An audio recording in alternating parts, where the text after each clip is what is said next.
السلام علیکم آپا. وعلیکم السلام عباس. آپا جب سے میں ٹیلی ویژن پہ دیکھ رہا ہوں کہ ماشاء اللہ سے ہر جگہ جو ہے حج کا ماحول ہے, بالکل سب جگہ پہ لبیک اللہم لبیک کی صدائے بلند ہے, تو ذہن میں یہ سوال آتا ہے کہ جب ہم حج کے بارے میں بات کرتے ہیں تو حج کے مناسک میں سے کبھی یہ آتا ہے کہ شیطان پہ کنکڑی مارنا, یا ہم یہ کہہ سکتے ہیں کہ صفا و مروہ کے درمیان جو چکر لگائے جاتے ہیں. تو میرا ذہن یہ کہہ رہا تھا کہ اسلام از اے ویری لاجیکل ریلیجن, یہاں پہ بغیر انٹلیکٹ کے بغیر ریشنل کے بات نہیں کی جاتی. تو سوال یہ اٹھتا ہے کہ یہ ارکان جو کنکڑی مارتے ہیں یا صفا و مروہ کے درمیان جو جاتے ہیں, تو اس کے پیچھے کا ریزن کیا ہو سکتا ہے؟ اس کے پیچھے کا ریزن جاننا تو بہت ضروری ہے عباس, لیکن اس سے زیادہ ضروری میں یہ سمجھتی ہوں کہ آج کے دور میں اگر ہم حج کی بات کریں تو ہم لوگوں نے ایک مائنڈ سیٹ بنا لیا ہے کہ حج بزرگوں کے لیے ہے, یا جس کے پاس بہت پیسہ ہے صرف اسے ہی حج کرنے جانا چاہیے, یا پھر ہم یوں کہیں کہ ہم جتنا کہتے ہیں نا انتھوزیازم کے ساتھ زیارت کے بارے میں باتیں کرتے ہیں اتنا ہم حج کے بارے میں نہیں جانتے. یہ شاید افسوس کی بات ہے. افسوس کی بات ہے, اور اس سے بڑی افسوس کی بات یہ کہ حج کی جو اہمیت ہے اسے ہی ہم نہیں سمجھ پاتے. چونکہ اگر ہم حج کی اہمیت کو سمجھیں گے تو اس کے ارکان کے پیچھے کی لاجک کو بھی جاننے کی کوشش یعنی پہلے یہ سمجھنا ہے کہ ایکچولی میں حج اس کی امپورٹنس کیا ہے, پھر اس کے مناسک پہ آئیں گے. جی بالکل ٹھیک. تو کیوں نہ ہمارے آج کے پروگرام میں عباس ہم بات کریں حج کے موضوع پر, وہ بھی ڈیٹیل میں. جی بالکل. جی تو آئیے ویورز آغاز کرتے ہیں ہمارے پروگرام کا. چرچا ٹائم میں آج ہماری چرچا کا موضوع رہے گا حج. اس پروگرام میں ہمارا ساتھ دینے کے لیے چینل ون کے اسٹوڈیو میں موجود ہے حجت الاسلام والمسلمین عالی جناب مولانا ذکی حسن صاحب. آئیے سب سے پہلے آپ کا استقبال کرتے ہیں. السلام علیکم. وعلیکم السلام ورحمۃ اللہ وبرکاتہ. السلام علیکم آقا. وعلیکم السلام ورحمۃ اللہ وبرکاتہ. مولانا صاحب جب ہم بات کرتے ہیں حج کی تو یہ جاننا بہت ہی زیادہ ضروری ہو جاتا ہے کہ ہم پہلے یہ سمجھیں کہ حج کی اہمیت کیا ہے, اور ساتھ ہی اگر ہم حج کو نگلیکٹ کرتے ہیں تو اس کا اثر ہم پر کس طرح ہوتا ہے. بسم اللہ الرحمن الرحیم. اللہ رب العزت نے قرآن مجید میں اپنے احکام کو نازل فرمایا اور ہر ایک کے لیے الگ الگ طریقہ کار اختیار کیا, لیکن جب حج کے پیغام کو لوگوں تک پہنچایا تو اس کا انداز بقیہ پیغاموں سے الگ ہے. اللہ رب العزت نے یہ فرمایا کہ وَلِلَّهِ عَلَى النَّاسِ حِجُّ الْبَيْتِ, کہ اللہ کے لیے لوگوں پر یہ ضروری ہے کہ وہ اللہ کے گھر کا طواف کرنے کے لیے حج کرنے پر آئیں. اس سے بات سمجھ میں آتی ہے کہ پروردگار عالم چاہتا ہے کہ ساری عبادتوں کو خدا کے لیے کیا جائے, لیکن خاص طور سے حج کو اللہ کے لیے بجا لائیں. بے شک. یعنی اس میں کوئی بھی اور جذبہ شامل نہ ہو, میں کسی اور مقصد کے تحت حج پر نہ جاؤں. ظاہر ہے لمبا وقت چاہیے, اچھا خاصا اماؤنٹ چاہیے, انرجی باڈی میں چاہیے, طاقت چاہیے تاکہ انسان اس عبادت کو انجام دے سکے. اسی لیے بقیہ عبادتوں کے درمیان اس کی الگ اہمیت ہے, اس لیے کہ اس میں جسم کی بھی ضرورت ہے, اس میں مال کی بھی ضرورت ہے, اور وقت کی بھی ضرورت پڑتی ہے. لہٰذا بقیہ عبادتوں کے درمیان اللہ رب العزت نے حج کو بڑی اہمیت دی, اور جو لفظیں اللہ رب العزت نے اس حج کے لیے استعمال کیں وہ کہیں اور پر دکھائی نہیں دیتی. مثلا روایتوں میں نماز کے ترک کرنے والے کے لیے بہت زیادہ اللہ کی ناراضگی کا تذکرہ ہے, روزہ چھوڑ دینے والوں سے اللہ کے ناراض ہونے کا بیان ہے. لیکن جو انداز واجب ہو جانے کے بعد حج نہ کرنے والوں کے لیے اختیار کیا گیا, اس سے پتہ چلتا ہے کہ حج کی اہمیت کتنی زیادہ ہے. روایت کہتی ہے کہ اگر کسی انسان پر حج فرض ہو گیا, واجب ہو گیا, اور اس کے باوجود سارے حالات تھے پھر بھی یہ حج کرنے نہ جائے اور انتقال کر جائے, تو اسلام کہہ رہا ہے, ہماری روایتیں کہہ رہی ہیں کہ یہ انسان اللہ کا انکار کرنے والا کاؤنٹ ہوتا ہے. اگرچہ یہ مسلمانوں کے درمیان رہتے ہوئے اس دنیا سے گیا, مسلمانوں کے درمیان دفن ہوگا, لیکن یہ اللہ کا انکار کرنے والا شمار ہو رہا ہے. کیوں؟ اس لیے کہ اللہ کی عظیم ترین عبادت اور اللہ کی عظیم ترین بندگی کو جان بوجھ کر چھوڑ کے گیا ہے. لہٰذا حج کی بڑی اہمیت ہے, اور اسی لیے ہمیں کوشش کرنی چاہیے کہ جو روایتوں میں وارد ہوا کہ یہ خانہ کعبہ کو پروردگار نے, اصل جو اس کا مقصد ہے وہ یہی حج ہے. اگرچہ ساری دنیا کی ذمہ داری ہے کہ خانہ کعبہ کی طرف رخ کر کے نماز پڑھیں, لیکن جو اصل مقصد ہے اس اللہ کے گھر کا وہ اللہ کے گھر کی زیارت ہے. بے شک. اصل مقصد یہ ہے کہ اللہ کے گھر میں آؤ, طواف کرو, اللہ کے گھر کے پاس آؤ, احساس پیدا ہو کہ تم ذات پروردگار کی اس عظمت کے مقابل کھڑے ہو کہ جسے پروردگار عالم نے اپنے گھر کی شکل میں قرار دیا. اور یہی ایک حقیقت ہے کہ جب انسان خانہ کعبہ پہ نظر پڑتی ہے تو احساس عظمت پروردگار کا انسان کے اندر بیدار ہوتا ہے. بالکل. حالانکہ ظاہر ہے کہ وہ ایک ایسی عمارت کہ جس کو پتھر کے ٹکڑوں سے بنایا گیا ہے, لیکن ابوہت, اس کی عظمت اتنی زیادہ دلوں میں بیٹھتی ہے کہ پھر محسوس ہوتا ہے کہ واقعاً انسان عظمت پروردگار کے سامنے موجود ہے, اور پھر اپنے گناہوں سے متعلق احساس پیدا ہوتا ہے. اس عظیم بارگاہ میں حاضر ہونے پر انسان کے اندر ایک خاص جذبہ بیدار ہوتا ہے کہ جو یہ کہتا ہے کہ تم آج یہ شرف پا رہے ہو کہ ذات پروردگار کے گھر میں آ کر خدا سے گفتگو کرو, خدا سے باتیں کرو, اپنے دل کے راز اللہ سے بیان کرو. تو وہ ایک عظمت جو خانہ کعبہ کو اللہ نے دی ہے, اسی بنا پہ روایتوں میں وارد ہوا کہ انسان کو طواف کرنے کا تو بے پناہ ثواب اللہ دیتا ہے, لیکن اس طواف کے ثواب سے 2 برابر زیادہ ثواب اس انسان کو دیتا ہے جو اس خانہ پروردگار کے اطراف میں آ کر بیٹھے اور صرف کعبے پہ نظر ڈالے, یعنی اسے دیکھنا بھی عبادت ہے. اسی لیے روایتوں میں کہ النظر الی الکعبۃ عبادہ, خانہ کعبہ کو صرف دیکھتے رہنا یہ بھی عبادت ہے. اللہ کو بہت پسند ہے کہ آؤ میرے گھر میں بیٹھو, تمہیں احساس تو ہو کہ میں تم سے کتنا قریب ہوں, اور آج تمہیں میں نے اپنے گھر میں آنے کا موقع دیا ہے. یہ سعادت, یہ انسان کی خوش بختی, اگر انسان اپنے کو اللہ کے گھر پہنچا دے تو اس سے بڑی کوئی خوش بختی اور سعادت مندی نہیں. اور یہاں ہم نے ابتدائی گفتگو میں یہ ڈسکس کیا تھا کہ حج کے ارکان کو سمجھنے سے پہلے, اس کے مناسک کو سمجھنے سے پہلے جو ہے خود جو ہے اس کا ڈیفینیشن, اس کی امپورٹنس کو سمجھنا بہت ضروری ہے. اور جس طرح سے آپ نے اس کی امپورٹنس بتایا ہے, ہم یہ جاننا چاہیں گے کہ جب ہم مناسک کی بات کرتے ہیں, اس کے ارکان کی بات کرتے ہیں, تو سب سے اہم ترین ارکان میں سے جو ایک ارکان آتا ہے وہ ہے کہ شیطان پر کنکڑی مارنا. تو سوال تو یہ اٹھتا ہے کہ وہ تو محض جو ہے ہم شیطان تو دکھتا نہیں ہے, تو جو ہم کنکڑی مارتے تو اسے ایکچولی میں زخم لگتی بھی ہے کہ نہیں لگتی, مطلب اور اس کے پیچھے کا کیا لاجک ہے؟ سب سے پہلے تو میں یہ آپ کی خدمت میں عرض کر دوں کہ حج کہتے ہیں مقدس سفر کو. جی. لفظ حج کے معنی ہے مقدس سفر. انسان کا سفر کرنا یہ حج کہلاتا ہے اگر اس نیت کے ساتھ ہو کہ ہم خانہ پروردگار کی زیارت کرنے جا رہے ہیں. اور جس موقع پر انسان حج کرنے کے لیے آتا ہے, میں جلدی اسٹیپ بائی اسٹیپ عرض کر دوں کہ انسان آئے گا, پہلے طواف کرنے سے پہلے احرام پہنے گا, طواف کرے گا, نماز طواف پڑھے گا, اس کے بعد سعی کرے گا صفا مروہ کے درمیان, اس کے بعد آ کے اپنے احرام کو اتارنے کے لیے اپنے سر کے بال چھوٹے کرے گا, یہ احرام سے آزاد ہوگا. اب اس کے بعد اگلا اسٹیپ یہ ہے کہ اس کو دوبارہ احرام پہننا ہے.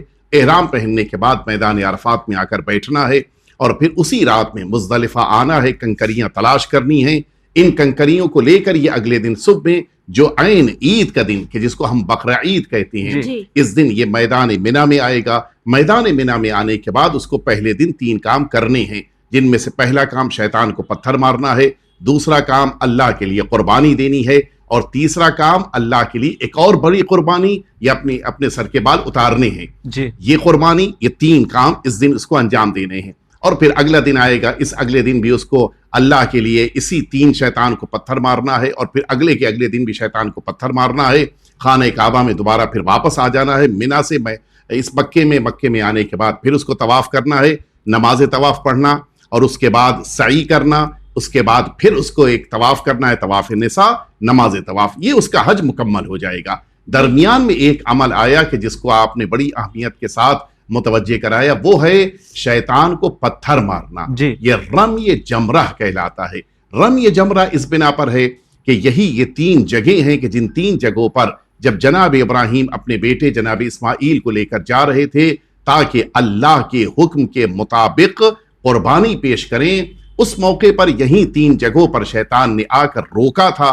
اور جب شیطان نے جناب ابراہیم کو روکا تو انہوں نے جھک کر زمین سے کنکریاں اٹھائیں اور اس شیطان کو کنکری ماری.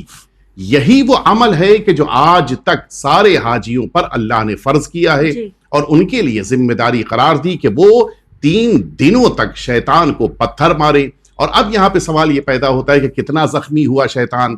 ظاہر سی بات ہے کہ یہ شیطان چونکہ آج ایک علامتی طور پہ وہاں ایک کھمبا بنایا گیا ہے کہ ستون ہے کہ جس ستون کو ہمیں پتھر مارنا ہوتا ہے، تو ظاہر ہے کہ وہ ستون کو تو کوئی نہ زحمت ہوگی نہ تکلیف ہوگی، لیکن ہم جب یہ تصور کرتے ہیں کہ ہم شیطان سے خود کو دور کر رہے ہیں، یعنی ہم شیطان کو پتھر مار کے خود کو شیطان سے بچا رہے ہیں، تو اصل ہمیں شیطان پہ توجہ نہیں، اپنے اوپر توجہ دینا ہے کہ آیا جی کہیں نہ کہیں اس طرح کا کنٹرول ہے کہ ہم اپنے آپ کو ان چیزوں سے دور رکھیں گے جو شیطان سے جڑی ہوئی ہے۔ بالکل، اور میں اسی کی طرف آپ کو لے کے آ رہا ہوں کہ شیطان کو ہم نے جب پتھر مارا تو یہ احساس ہمارے اندر ہونا چاہیے کہ یہ شیطان جب نبی پروردگار کے لیے آ سکتا ہے کہ ان کو اپنے جملوں کے ذریعے سے کوشش کرے بھٹکا دے، تو کیا ہمیں نہیں بھٹکائے گا؟ بالکل، یقیناً وہ کوشش کرے گا۔ تو اب ہمیں ان جگہوں پر پتھر مار کے یہ پروردگار سے وعدہ کرنا ہے کہ خدارا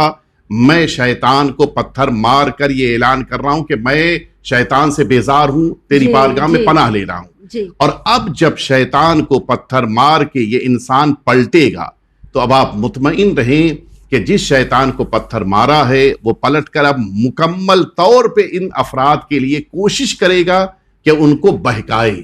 ابھی تک تو شاید ممکن ہے کہ کم کوشش کرتا ہو، لیکن اب زیادہ کرے گا، یعنی اظہار برات کی ہے، اظہار برات، چونکہ وہاں اعلان کر کے آیا کہ میں تجھ سے دور ہوں، تو اب تو شیطان ساری طاقت لگا دے گا کہ اس انسان کو دوبارہ پھر اپنے چنگل میں لے کر آئے، اپنے جال میں پھنسا لے۔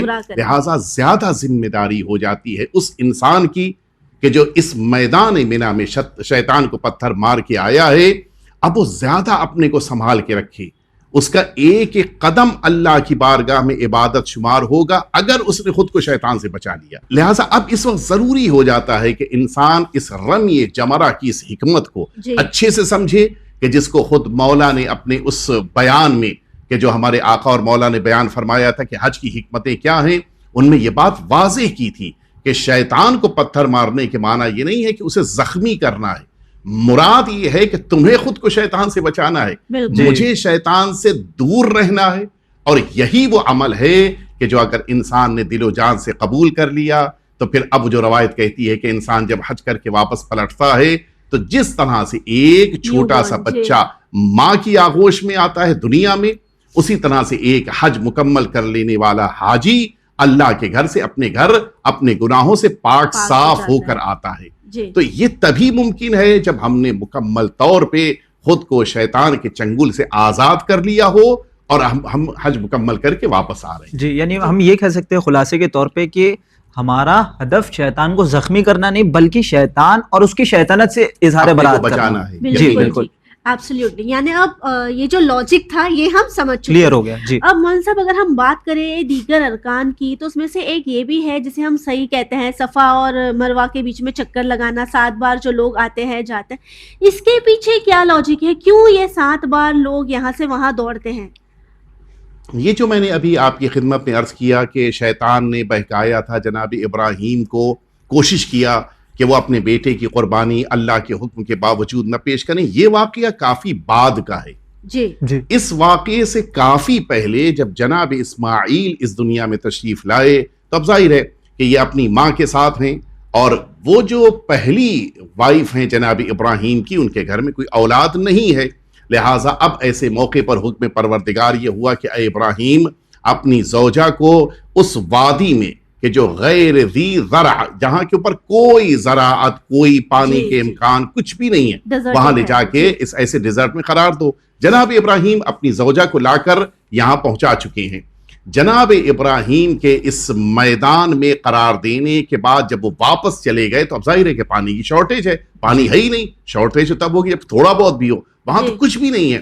اب یہ ماں ہے جو اپنے اس بیٹے کے لیے اس صفا اور مروہ کی پہاڑی کے درمیان بار بار آ رہی ہیں، جا رہی ہیں، اور زمین پہ جناب اسماعیل لیٹے ہوئے ہیں۔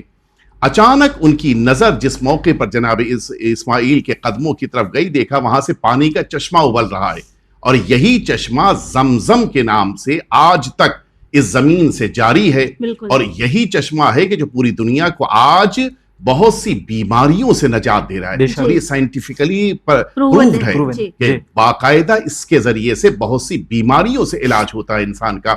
یہ 2 پہاڑیاں صفا اور مروہ کہلاتی ہیں۔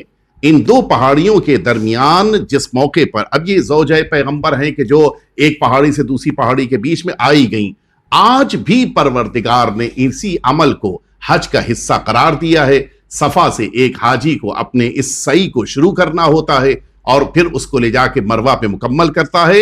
یہ 7 دفعہ، یعنی 3 دفعہ جانا، 3 دفعہ آنا، اور ایک دفعہ جب واپس پلٹے گا میدان اس صفا سے مروہ کی طرف، تو یہ جو 7 دفعہ آئے جائے گا اس کو سعی کا نام دیا ہے۔ اور روایت کی لفظیں ہیں کہ پروردگار عالم کو سب سے زیادہ یہی چیز پسند ہے کہ انسان اس میدان سعی کے لیے اس جگہ کے اوپر 2 پہاڑوں کے بیچ میں آئے۔ دنیا کا بڑے سے بڑا انسان کہ جو شاید کبھی کبھی ایسا ہو کہ گاڑی سے زمین پہ قدم نہ رکھتا ہو، لفٹ میں ہمیشہ آتا جاتا ہو، اسے بھی اس جگہ پیدل چلنا ہوتا ہے۔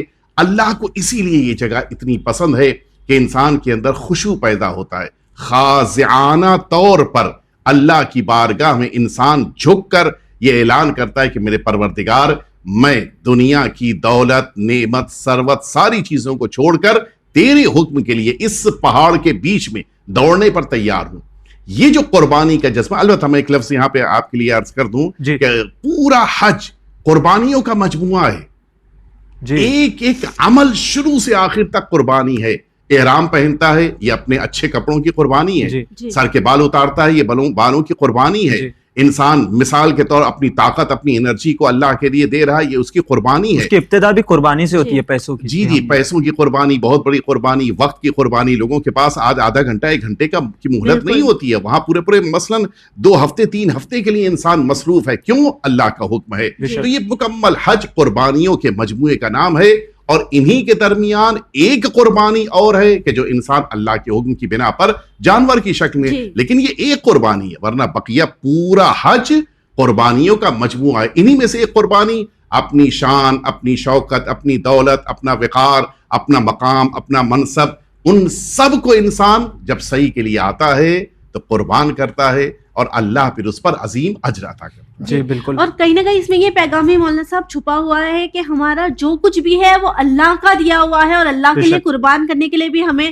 پیش رہنا چاہیے۔ اسی لیے وہ جو حج کے موقع کی دعائیں ہیں کہ انا صلاتی و نسکی و محیای و مماتی، ان دعاؤں کا ترجمہ یہی ہے کہ میرا جو کچھ ہے میرے پروردگار وہ تیرے لیے۔ آغا ہم نے یہ سنا ہے کہ اکثر جو ہے ہم بچپن سے بھی یہ سنتے آ رہے کہ جو امام وقت ہوتے ہیں وہ حج کرنے ضرور آتے ہیں، یعنی جو حج کے ارکان ہوتے ہیں وہ اس لمحے، اس مومنٹ وہاں پہ ضرور موجود ہوتے ہیں۔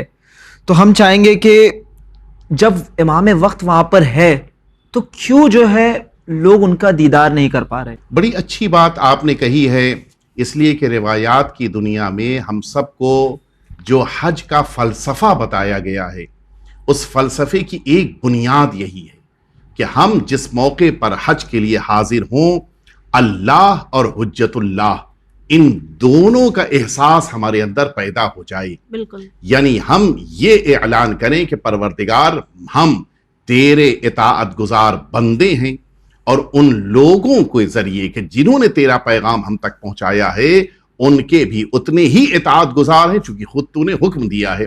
تو اسی لیے روایتوں میں بڑی تاکید وارد ہوئی ہے کہ انسان حج پہ جب جائے تو اپنے زمانے کے امام اور حجت پروردگار کی بارگاہ میں خود کو حاضر سمجھے۔ میرے اس لفظ پہ آپ توجہ دیجئے گا، یعنی جس موقع پر یہ انسان حج کے ارکان کو انجام دے رہا ہو، ایک ایک لمحہ احساس ہو کہ یہیں پر نمائندہ پروردگار بھی موجود ہے۔ طواف کے موقع پر احساس ہونا چاہیے کہ امام موجود ہیں، سعی کے موقع پر احساس ہونا چاہیے کہ امام یہاں پر موجود ہیں، جس موقع پر میدان مینا میں موجود ہے احساس ہو کہ امام یہاں پر موجود ہیں۔ اور ان سب کے درمیان ایک جگہ ایسی ہے کہ جہاں پر 100% یقین ہوتا ہے کہ امام معصوم موجود ہے، اور وہ جگہ ہے میدان عرفات۔ جی، اس لیے کہ حج کے دوران بقیہ سب کے لیے کچھ نہ کچھ آپشن ہے۔ مثال کے طور پہ طواف کے موقع پر آپ دن میں جائیے، بقیہ لوگ ہو سکتا ہے رات میں جائیں، آپ رات میں جائیے، ہو سکتا ہے کوئی دن میں جائے۔ مثلاً میدان مینا میں آپ جس موقع پہ سنسار کرنے کے لیے، پتھر مارنے کے لیے جائیں، ہو سکتا ہے کہ بقیہ کسی اور موقع پہ جائیں، آپ کسی اور موقع پہ۔ لیکن عرفات کا جو دوپہر کا موقع ہے، سارے حاجیوں کو وہاں پر حاضر ہونا ہوتا ہے جی، اور لہٰذا اس موقع پر اپنے وقت کے امام کے وہاں حاضر ہونے موجود ہونے کا احساس ہونا چاہیے. یعنی 100% وہیں پہ 100% امام موجود ہے. وہ ایک میدان ہے کہ جس میدان میں حاجیوں کے درمیان امام موجود ہے. اور اسی لیے روایتوں میں بے پناہ اس کی تاکید وارد ہوئی ہے کہ تم اپنے امام کے قریب بیٹھے ہو, اپنے امام کا تمہیں احساس پیدا ہو جائے. اور بہت سے واقعات میں خود امام اسی میدان عرفات میں, کبھی کسی خیمے میں مولا کی زیارت ہوئی ہے, کبھی خیمے کے باہر مولا کی زیارت ہوئی ہے, کبھی یہ جبل الرحمہ جو اس میدان عرفات کا وہ پہاڑ ہے کہ جس پہ جناب آدم کی توبہ قبول ہوئی ہے, اس پہاڑ کے دامن میں حضرت کو دیکھا گیا ہے. یعنی مختلف ایسے مقامات اس میدان عرفات میں اور مختلف واقعات کے جن میں امام سے ملاقات ہوئی ہے. اور اسی لیے ہمیں کوشش کرنی چاہیے کہ ہم جب اس میدان میں ہوں تو اس جذبے کے ساتھ کہ مولا میری نگاہیں آپ کو نہیں دیکھ رہی ہیں لیکن آپ مجھے دیکھ رہی ہیں. بالکل جو روایت کی لفظیں ہیں وارد تقریباً بالکل یہی لفظیں کہ مولا جس موقع کے اوپر اس میدان میں تشریف فرما ہوتے ہیں, بعض روایتوں میں ہے ہمارے چھٹے امام صادق علیہ السلام فرمائے کہ فَيَشْهَدُ الْمَوْسِمِ, موسم یہ جو ہم اردو زبان میں موسم کہتے ہیں در واقع یہ موسم لفظ ہے. جی حضرت اس حج میں حاضر ہوتے ہیں فَيَرَاهُمْ وَلَا يَرَوْنَهُ, مولا ان سب کو دیکھ رہے ہیں اگرچہ یہ ہیں جو مولا کو نہیں دیکھ پا رہے ہیں. دوسری روایت میں ہے کہ مولا تشریف لاتے ہیں یشہد المواسم, یہ حج کے موقع پہ مولا تشریف لاتے ہیں, یرى الناس, لوگوں کو دیکھتے ہیں, ولا يرونہ, لیکن لوگوں کی نگاہیں, البتہ یہاں پر ایک فصاحت ہے جو مولا نے استعمال فرمائی ہے, نگاہیں مولا کو دیکھتی ہیں لیکن پہچان نہیں پاتی. جی یعنی ہم یہ کہہ سکتے ہیں کہ بصارت ہے, بصیرت نہیں ہے. مولا کے بغل سے کبھی کبھی انسان گزر رہا ہے, مولا کے بغل میں کبھی کبھی طواف کر رہا ہے, چونکہ بعض روایتوں میں کہ مولا کے بغل میں طواف کیا. مثلا جناب علی بن مہزیار کے بارے میں, البتہ وہ شروع میں جن سے ملاقات ہے, علی بن مہزیار کا واقعہ بڑا مشہور ہے کہ مرحوم شیخ طوسی علیہ الرحمہ نے بھی پورا واقعہ بڑی تفصیل سے لکھا ہے. وہ جو جناب علی بن مہزیار کی پہلی ملاقات ہے جس میں البتہ یہ کنفرم نہیں ہے کہ پہلی ملاقات جو خود خانہ کعبہ میں ہوئی اس موقع پر حضرت سے ملاقات ہوئی ہے کسی اور سے, لیکن جو آگے بڑھ کر ملاقات ہوئی ہے اس ملاقات میں حضرت کے ساتھ بیٹھے, قیام فرمایا. یہاں پر میں ایک بات کے متوجہ کرا دوں جو میں دلیل کے طور پہ بیان کر رہا تھا کہ جناب علی بن مہزیار نے جب پہلی ملاقات ہوئی ہے اس ملاقات میں حضرت کو پہچانا نہیں تھا, دیکھا لیکن نہیں پہچان پائے. اور ٹھیک یہی صورتحال جو مرحوم شیخ صدوق نے واقعہ لکھا ہے ازدی کا, کہ ازدی نے حضرت کو طواف کے دوران دیکھا, گئے قریب, ملے, بیٹھے, گفتگو ہوئی, حضرت نے اس درمیان بہت سی باتیں بیان فرمائی, ابھی تک نہیں پہچان پائے. تو دیکھ لینا اور پہچان لینا یہ دو الگ الگ مرحلے. روایتوں میں اسی لیے مولا کے دیکھنے کا ذکر ہے کہ بہت سے لوگ مولا کو دیکھ بھی لیں گے لیکن مولا کو پہچان نہیں پائیں گے. تو حقیقت یہی ہے کہ حج کا ایک عظیم ترین پیغام یہی ہے کہ انسان اپنے زمانے کے امام سے اپنے رشتے کو مضبوط کرے. اور یہاں پر ایک بات اور میں عرض کرتا چلوں کہ جو بعض روایتوں میں وارد ہوا ہے کہ انسان کو اگر اپنے حج کو مکمل کرنا ہے تو معصوم کی زیارت کے لیے حاضر ہو. تو یہ جو زیارت کا ترجمہ ہے, زیارت سے مراد یہ نہیں, ظاہر ہے کہ اب یہ تو مثال کے طور کے اوپر اگر مثلا 20 لاکھ حاجی گئے تو 20 لاکھ میں کتنوں نے زیارت کی اپنے وقت کے امام کی؟ ممکن ہے کہ شاید کسی ایک کی بھی معرفت کے ساتھ زیارت نہ ہوئی ہو, لیکن اس کے معنی نہیں ہے کہ پھر وہ جو جملہ ہے معصوم کا وہ نامکمل, معاذ اللہ نہیں, بلکہ مراد یہ ہے کہ اگر انسان اپنے زمانے کے امام کو اپنی نگاہوں سے دیکھنے کے باوجود نہ پہچان پائے تو کم از کم اس کی ذمہ داری ہے کہ اولیاء پروردگار کی زیارت کرنے کے لیے مدینہ طیبہ آئے, اور پھر خود رسالت مآب صلی اللہ علیہ وآلہ وسلم کی قبر مبارک کی زیارت اور بقیہ معصومین کی قبور مبارکہ کی زیارتوں کے ذریعے سے اپنے حج کو مکمل کرے اور تب پھر یہ آگے بڑھے. اسی لیے حج کے موقع پر ایک ذمہ داری یہ بھی ہے کہ انسان صرف مکہ معظمہ نہ جائے, بلکہ روایتوں میں کہ جفا کی اس انسان نے جو اللہ کے گھر کی زیارت کرنے کے لیے گیا, رسول اللہ کی قبر مبارک کی زیارت کرنے نہیں آیا, ائمہ اطہار کی قبور مبارکہ کی زیارت کرنے نہیں آیا. تو ایک ذمہ داری یہ بھی ہے کہ انسان اللہ کے گھر کے ساتھ ساتھ ائمہ اطہار اور رسالت مآب کی قبر مبارک کی زیارت کرے, اور اگر اس کو یہ شرف اور موقع مل رہا ہے کہ اپنے زمانے کے امام کو دیکھ لے, امام کی بارگاہ میں حاضر ہو جائے, تو اس سے بڑی کوئی سعادت اور شرف نہیں ہو سکتا. تو ناظرین آخر میں یہی کہنا چاہوں گا کہ خود ائمہ علیہ السلام نے یہ کہا ہے کہ تمام الحج لقاء الامام, کہ حج کی تکمیل امام معصوم کی زیارت, ان کا دیدار ہے. خداوند عالم سے ہماری پوری ٹیم یہ دعا کرتی ہے کہ جو لوگ اس سال حج پر نہیں جا سکے انہیں آنے والے سال میں بیت اللہ کی زیارت سے مشرف فرما. اور خداوند عالم کی بارگاہ میں ہم دعا گو ہے کہ جو لوگ اس سال حج پر گئے ہیں تو انہیں اپنے وقت کے امام کے مبارک چہرے کی دیدار عنایت فرمائے. اسی کے ساتھ ہم لیتے ہیں آپ سے الوداع، مگر دیکھتے رہیے چینل ون. شکریہ، خدا حافظ.